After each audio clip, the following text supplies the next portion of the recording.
പിന്നെ നമ്മളെ ബ്ലോഗ് വരാത്തിന് ഇത് നമ്മൾ പുതിയ നിൽക്കും നമ്മൾ ബ്ലോഗിലേക്ക് ഇമ്പോർട്ട് ചെയ്ത സാധനമാണ്. പിന്നെ ഇന്ന് ബ്ലോഗ് എടുക്കാൻ ബ്ലോഗ് എടുക്കാത്തതിന് പ്രശ്നം പറയേ ഇന്ന് നമ്മൾ ഇന്ന് സാങ്കേതിക സമ്മർദ്ദം മൂലം ഇത് പിന്നെ നമ്മളെ സുഹൃത്തും വഴികാട്ടിയാണ്.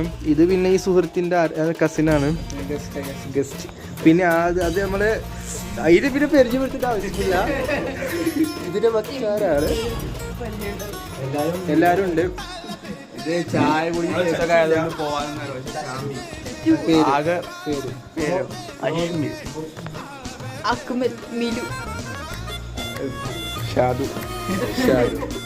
ഇവരൊക്കെയാണ് നമ്മളെ ഫ്രണ്ട്സ്.